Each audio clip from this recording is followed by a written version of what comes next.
Welcome to Sameer talks. हाल ही में गुजरात के शहर अहमदाबाद में गुजरात के इतिहास का सबसे बड़ा डिमोलिशन ड्राइव देखने को मिला, जिसमें हजारों घर डिमोलिश किए गए, कई हजार लोग बेघर हो गए। लोग तपती गर्मी में खुले आसमान के नीचे रहने को मजबूर हैं। ये वो लोग हैं जिनका कोई और ठिकाना नहीं था। आज हम बात करेंगे चंडोरा लेक के इतिहास की और डिमोलिशन की से जुड़ी सारी बातें डिटेल में।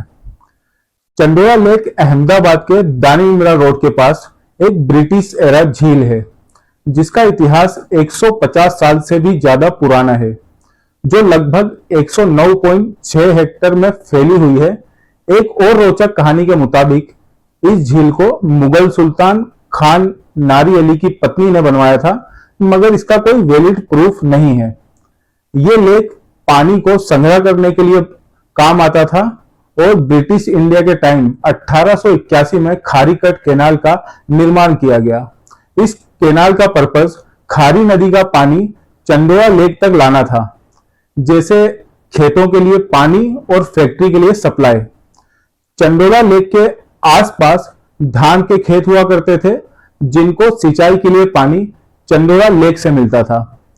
इस लेक का जिक्र gazetteer of Bombay presidency volume 4 Ahmedabad के पेज नंबर 50 में भी है, जो 1879 को ब्रिटिश इंडिया के टाइम पब्लिश की गई थी। इस बात से आप अंदाजा लगा सकते हो इस लेक का इतिहास और इंपॉर्टेंस कितना ज्यादा है। इसका लिंक नीचे डिस्क्रिप्शन में है, आप जाके पढ़ सकते हैं।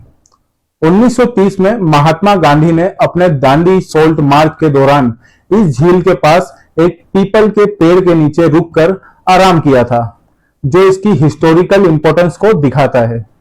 इस झील के पास शाह आलम टॉम भी है, जिसे असफ खान ने बनवाया था, और इसके डोम्स में सोने और प्रीशियस स्टोन लगे हुए थे। ये बात इसकी शान को और बढ़ाती है। पहले ये झील क्लिस्टर क्लियर पानी से भरी हुई थी, जिसमें मछलियां दिखाई देती थी और लोग इसके किनारे स्ट्रोल करने आते थे।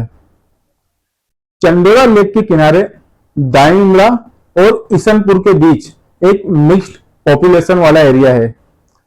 दानिमरा ज्यादातर मुस्लिम डोमिनेटेड है और ईसनपुर हिंदू डोमिनेटेड। जैसे जैसे अहमदाबाद शहर बढ़ता गया, लोग इस झील के किनारे बसने लगे, खासकर vegetable vendors, casual labours, scrap dealers और बार्बर्स। 1960 के बाद जब पॉपुलेशन बढ़ना शुरू हुआ, लोगों ने झील के किनारे कच्चे पक्के घर बनाने शुरू किए, क्योंकि ये एरिया सस्ता और एक्सेसिबल था। कई लोग यहां 80 साल से भी ज्यादा वक्त से रह रहे हैं, लेकिन ये सेटलमेंट इलीगल था, क्योंकि झील का लैंड गवर्नमेंट प्रॉपर्टी है और इसके ऊपर कोई भी कंस्ट्रक्शन अलाउड नहीं है। टाइम के साथ झील में पानी पहुंचाने वाली पाइपलाइन जो खारीकट कैनाल से आती थी, वो गार्बेज और फिल से ब्लॉक हो गई, जिससे पानी का फ्लो कम हुआ और इंक्रोचमेंट बढ़ना शुरू हो गया। छोटा चंडोला जो पूरा इंक्रोच हो चुका है और बड़ा चंडोले का भी 15% तक हिस्सा श्रिंक हो गया है। 1960 में अहमदाबाद में 204 लेक्स थे, जो शहर के वाटर मैनेजमेंट का बड़ा हिस्सा थे, लेकिन रैपिड अर्बनाइजेशन और अनप्लान्ड टाउन प्लानिंग की वजह से इनमें से ज्यादा लेक्स या तो एनक्रोच हो गए या ड्राई हो गए। ये फिर उन पे कंस्ट्रक्शन हो गया। आज अहमदाबाद में सिर्फ 137 लेक्स ऑफिशियली लिस्टेड हैं, लेकिन इनमें से भी 37 लेक अभी भी एनक्रोचमेंट के शिकार हैं। कांकरिया लेक जो सुल्तान एरा का है और वस्त्रापुर लेक जो शहर के सेंटर में है, ज्यादा फेमस है और इनका रिनोवेशन भी हुआ है, लेकिन चंडोरा लेक निगलेक्टेड रहा। यह लेक अहमदाबाद के लिए लाइफलाइन है, क्योंकि ये ना सिर्फ पानी का सोर्स है, बल्कि बायोडायवर्सिटी जैसे कॉर्मोरेंट्स, पेंटेड स्टॉक और स्पूनबिल बर्ड्स के लिए भी जरूरी है। लेकिन चंडोला लेक की निगलेक्टेड की वजह शहर का वाटर क्राइसिस और इकोलॉजिकल इम्बैलेंस का इश्यू बढ़ गया है। सन 2000 में गुजरात हाई कोर्ट ने स्टेट गवर्नमेंट को ऑर्डर दिया था कि चंडोला और बाकी के लेक को कंजर्व किया जाए, लेकिन इंप्लीमेंटेशन कमजोर रहा। चंडोला को कांकरिया लेक जैसा रीडेवलपमेंट नहीं मिला क्योंकि ये एरिया पॉलिटिकली सेंसिटिव और निग्लेक्टेड रहा। अब आते हैं उस मेन मुद्दे पे जिसकी आज बहुत चर्चा है और जिसके लिए आज ये वीडियो है, डिमोलिशन। चंडोला लेक के किनारे इलीगल इंक्रोचमेंट के खिलाफ अहमदाबाद म्युनिसिपल कॉर्पोरेशन ने 2025 में एक बड़ा डिमोलिशन ड्राइव शुरू किया। पहला फेज 29 से 30 अप्रैल 2025 को हुआ। ये गुजरात के इतिहास का सबसे बड़ा डिमोलिशन ड्राइव था, जिसमें 4000 स्ट्रक्चर जैसे हट्स और छोटे पक्के घर ध्वस्त किए गए। इस ड्राइव में 1.5 lakh square metre land clear हुआ और 50 बुलडोजर, 2000 पुलिस पर्सनल डिप्लॉय किए गए थे। यह ड्राइव 22 अप्रैल 2025 के पहलगाम टेरर अटैक के बाद शुरू हुआ था, जब अथॉरिटीज ने नेशनल सिक्योरिटी कंसर्न के वजह से एक्शन लिया। 26 अप्रैल को 890 लोगों को, जिनमें 219 महिलाएं और 214 बच्चे थे, दाइमला साइड से डिटेन किया गया क्योंकि उन पे इलीगल इमिग्रेंट होने का शक था। बाद में ज्यादातर को इंडियन सिटीजन के प्रूफ के बाद छोड़ दिया गया। दूसरा डिमोलिशन ड्राइव 20 और 21 में 2025 को हुआ। इस डिमोलिशन ड्राइव में 8500 स्ट्रक्चर ध्वस्त किए गए और 2.5 lakh square metre land clear हुआ। 50 बुलडोजर, 3000 पुलिस पर्सनल और 25 एसआरपी कंपनीज मिलके ये डिमोलिशन ड्राइव किया। टोटल 12500 स्ट्रक्चर दोनों फेज में ध्वस्त किए गए और 4 lakh square metre land reclaim किया गया, जो झील की 11 लाख स्क्वायर मीटर का एक बड़ा हिस्सा था।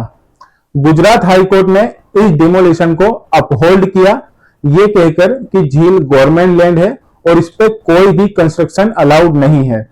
एएमसी ने इसके बाद 3 करोड़ की प्रीकास्ट वॉल बाउंड्री बनानी शुरू की ताकि फ्यूचर में इंक्रोचमेंट ना हो। आज चंडोला लेक का एरिया एक ट्रांसफॉर्मेशन फेज में है। एएमसी ने 27.53 करोड़ के रीडेवलपमेंट प्लान के साथ झील को कांकरिया लेक जैसा बनाने का प्लान बनाया है, जिसमें जंगल जिम, एम्फी थिएटर और वाटर फ्रंट डेवलपमेंट होगा। लेकिन अभी भी डेब्रिज का काम चल रहा है और झील में पानी भरने का काम स्टार्ट नहीं हुआ है क्योंकि झील में पानी नर्मदा वाटर से लिया जाएगा। लोकल लोगों का कहना मिक्स्ड है। एक तरफ कुछ लोग जैसे रेहथान अधिकार मंच से बीनाबेन जादव कहते हैं कि डिमोलिशन ने एक हाउसिंग क्राइसिस पैदा कर दिया है क्योंकि रेंट्स दानीमड़ा और ईसनपुर में जो पहले 2000 या 3000 हुआ करता था, वो आज उससे बढ़कर 5000 से 10000 हो गया है। कई रेसिडेंट्स जो 80 साल से वहां रहते थे कहते हैं कि उन्हें सिर्फ 2 घंटे का नोटिस दिया गया और उनके डॉक्यूमेंट्स जैसे Aadhaar card, electricity bill, voter ID वगैरह के बावजूद उन्हें इविक्ट किया गया। दूसरी तरफ कुछ लोकल लोग का मानना है कि झील का रीडेवलपमेंट एरिया के लिए अच्छा है क्योंकि ये एक क्लीन और सेफ पब्लिक स्पेस बनेगा। लेकिन एक बड़ा सवाल है, डिस्प्लेस्ड लोगों का क्या? एएमसी ने ईडब्ल्यूएस हाउसिंग स्कीम के लिए फॉर्म डिस्ट्रीब्यूट किए हैं, लेकिन सिर्फ 3600 फॉर्म दिए गए हैं, 3600 और घर तोड़े गए हैं 10000। लोग कहते हैं कि 3 लाख का ईडब्ल्यूएस हाउस अफोर्ड करना मुश्किल है। तो दोस्तों, ये थी चंडोला लेक की कहानी। एक झील जो कभी अहमदाबाद की शान थी, लेकिन इंक्रोचमेंट और निग्लेक्टेड की आइडेंटिटी बदल दी। अब ये रीडेवलपमेंट के फेज में है, लेकिन सवाल ये है, क्या ये कांकरिया जैसा बन पाएगा और डिस्प्लेस्ड लोगों का क्या होगा? कमेंट बॉक्स में अपनी राय जरूर बताएं। अगर ये केस स्टडी आपको पसंद आई है तो लाइक बटन दबाएं, चैनल को सब्सक्राइब करें और बेल आइकॉन प्रेस करना ना भूलें ताकि अगली वीडियो का नोटिफिकेशन आपको मिल सके। मिलते हैं नेक्स्ट वीडियो में, तब तक के लिए स्टे क्यूरियस, स्टे कनेक्टेड। धन्यवाद।